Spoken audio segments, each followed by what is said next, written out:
practice in the combine? It wasn't. I mean, it was less nerve-wracking. I felt like the combine. I was definitely a little bit more nervous for it, and I did a lot more at the combine. So, here it was just trying to fine-tune, show them that I can, get to the deep middle, get off the hashes, get to the fade balls in each corner, and just pretty much try to just put the cherry on the top. Were you still doing some linebacker work here? Not as much. The linebacker thing was more so a need for the university, but I'm just a DB who can play in the box. What do you tell teams now that question how you could do at safety? I'm sorry, can you? Oh, what do you tell teams now that maybe question what you could do as a defensive back since you played linebacker and were so many? Those are all fair questions because I don't have much tape at safety, but at the end of the day, some reasonings for me not being able to play safety, are mind blowing. I feel as though, if I'm a punt returner, I can track the ball. It's just going up and getting it at the highest point instead of letting it, fall into the breadbasket. The one interception thing, that's a fair question. I could have had maybe 4 at most. One was due to bad positioning, didn't get my head around fast. The one I dropped against Northwestern and JD caught one the next play and took it to the house. And then the one I could have had one in Utah, my first game back from injury against the tight end. Didn't get my head around and it was a pass interference call. So it was just about just relaxing, don't panic when the ball is in the air and just trust your technique, and technique is something I'm definitely honing in on now. And but those are all fair questions, man. At the end of the day, I'm an athlete and I'm a ball player. Once I only need to see something one time, to be able to do it, and the rest is just trusting your technique and honing in on your skills. I'm excited. I get to, work on my technique now, and not bounce around a lot from Indy to Indy, and really just learn the position and be a technician of the position.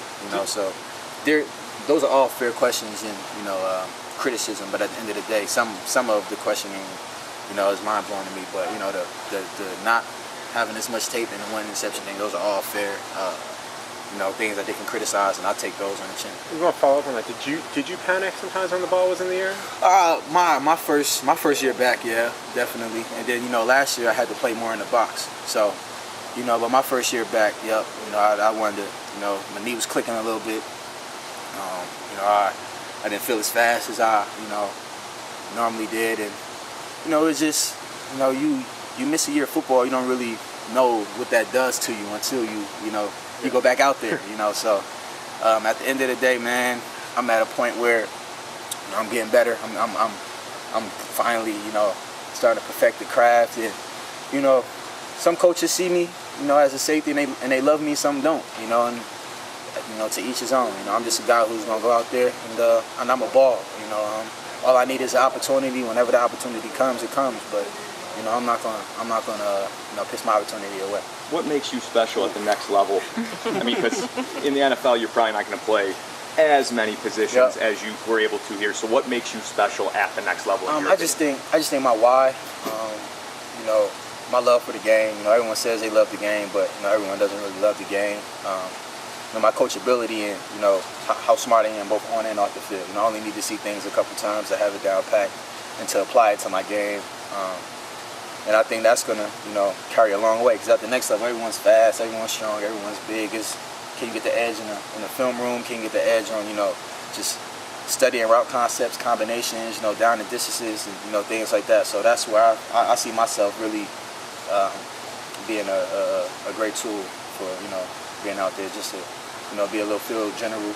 I played offense too, so I'm very offensive savvy as well. And I think that definitely helps me on the defensive side of the ball. Jabrill, as this gets closer to the end date, which is the draft, how exciting does it start to feel? Can you let yourself get caught up in that? I'm just at a place where I don't want to psych myself out or build up too much anxiety. In my eyes, I definitely I left it out there all on the field. I think if they see the tape, they'll see that.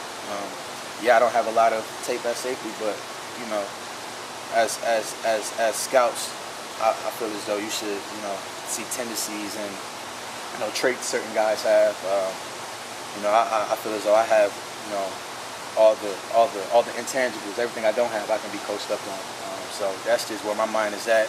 You know, I don't feed into any of the negativity or the positivity. You know, I just stay 10 toes down, and you know, just let the cards fall where they may. What is the one thing you think that you still need to get better at as a safety? I pretty much take everything. You know, you're never done improving. That's just my mindset. You know, but if it's, are you meaning essentials?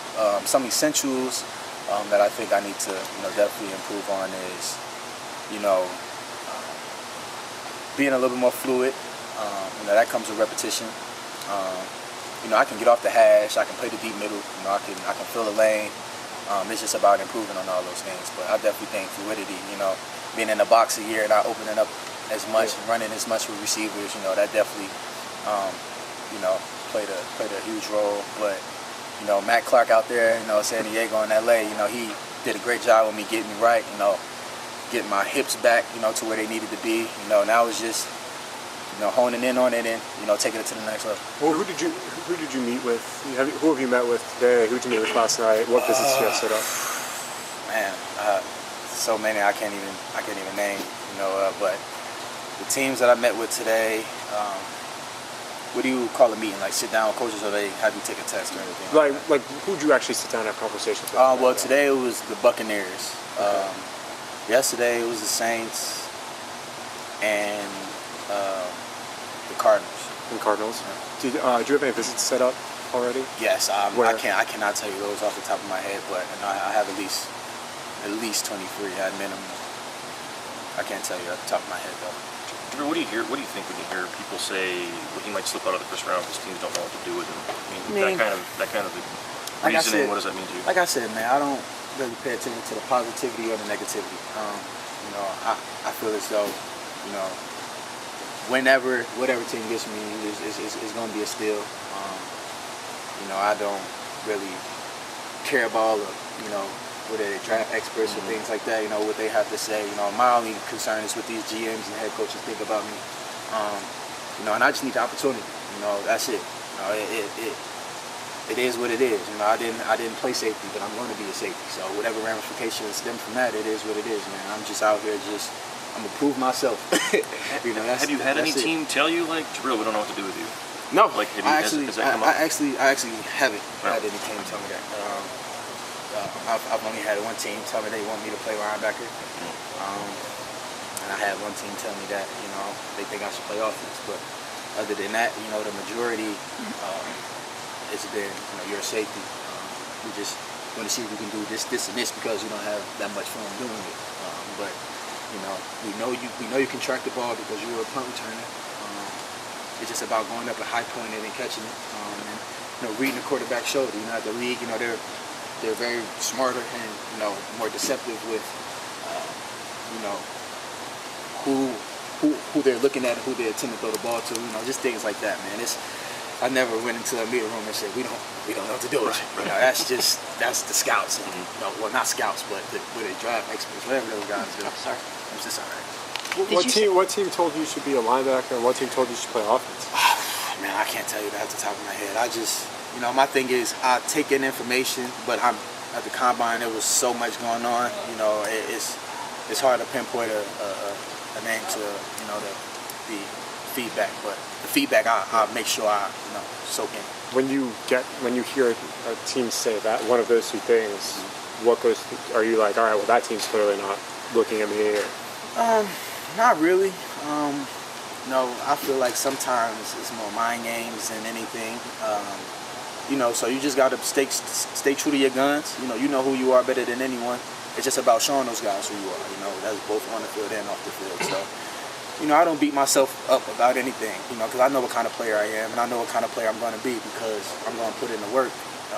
As far as being, you know, blessed by the Lord, you know, with my athleticism and, you know, all the traits He gave me. So I don't really beat myself up about that, man. That's just more of the public talking. I guess it's a hot topic. I don't know, but you know, my thing is just enjoy the process. You know, stay level-headed and let the cards fall where they may. Did you say you'll be a steal? Yeah. In what sense? I mean, why would you be a steal? I just feel as though, you know, a lot of people are downplaying me as a football player because what have I heard? I don't have a true position, but in a sense, I was just a guy doing whatever I can to help the team win, whatever my coach asked of me. And if I'm getting punished because of that, then so be it. I would do it all over again if I had to, because I'm a winner. And that's what I had to do to win. That's what I had to do. I didn't think, it affected my draft stock or anything. My thing was just, whatever they ask you to do, just do it to the best of your ability, 110 miles an hour. And good things will happen. You're going to make some mistakes. Everyone makes mistakes, but make your mistakes 100 miles an hour. So, I don't really buy in all the, I've constantly heard the jack of all trades, master of none thing. You can believe that, We're going to see. Everyone has to play on Sundays. But not everyone has to play, but everyone has to show themselves to play on Sundays. So, does that annoy you when people say that? Not really. It kind of just makes me smirk a little bit because they don't know. But I guess it just is what it is. I'm not really beating myself up about it. People love to look at the numbers with these types of things. Can the numbers sometimes be overblown? Like you said, I mean, you can take something and hear it once and do it. Yep. Not every guy can do that. So can these events be a little bit overhyped in some regard? I mean, me speaking personally, I think they just want to see how we move in space, how fluid we are. And then, I just think they time it just to, make it a competition. I don't see how, some of the drills that we do, translate over to the field. I just think they just want to see how tight your hips are, how tight your ankles are, things like that. Do you have a good low center of gravity? Just things like that. But, I definitely think they help. I feel as though for some guys, they don't really matter because they see the tape and, things like that. But, I don't really beat myself up about it, man. I'm telling you, I'm just laid back, enjoying the process and what I have to do, because it's a blessing to be in this position. So, I take it as such, and I'm going to continue to, take it as such. Jabrill, have you been invited to the draft? Excuse me? Have you been invited to the draft, the first round? I have no idea. Okay. I have no idea. Would you go if you were invited? I'm having a little draft party with my family. Okay. Back home? Yep. Did you run today? I did. You didn't run today? Yep. Jabrill, other than your athleticism, obviously they know about it, but what are some of the feedback that you've gotten through some of these meetings? They didn't realize how smart I was, how football savvy, and I can speak football. I like to say I could be a GA, coach. I know what I'm supposed to do. It's just about going out there and doing it every time, and I think that's where, the great professionals separate themselves because they put the work in and go out there and do it every single time, But, I think that's the main thing I took away from it. They just really didn't realize how smart and, how much football I know and how I can talk football and speak their terminology. They install like a base defense, and then I just basically repeat what they said to me after seeing it maybe a couple times, and they're pretty shocked by that. Well, some are pretty shocked by it, but just that's probably the main thing that I can think of that really stood out the most. You say that adds, I mean, we all know you're a great athlete, but having that intelligence behind it, does that kind of put a premium on you? I mean, I think, personally speaking, that's why I separate myself a lot. I'm not the fastest, biggest, or the strongest, but I'm smarter than a lot, and I'll put my pride in that rather than put my pride, in other places. I'm gonna get the edge by knowing the game, knowing down the distances, knowing their favorite route concepts, knowing his release, what kind of releases he do to get where he needs to be, knowing how he wants to manipulate the defender, just things like that. That's what I pride myself on, things that can give me the extra edge. Is there any advice that you would give to Josh Metellus or maybe a Kaliki Hudson about making that move to that position? Josh and Leak, they're good, man. They've been good, It's just I wouldn't let them take my spot. Those guys push me to be the best Viper, linebacker, whatever you guys want to call it, that I can be, But those guys would be great. Coach Brown, he's an excellent coach. Coach Partridge is going to make sure those guys are ready to go. What's the most difficult thing for them as far as making the move from safety to linebacker? Well, knowing that you won't be playing the deep half as much. You're a little closer to the linemen, so you're not gonna have to deal with those big guys, and just really learning run fits from being maybe 5 yards from the ball as opposed to 12. So you can see everything, but it's not everything like you can see as a safety. So I guess that'll be different. And you know, covering tight ends, I mean, they should be good with that because they cover the quick slots. But covering tight ends, some can be very crafty, like Jake Butt. You know, he's very crafty.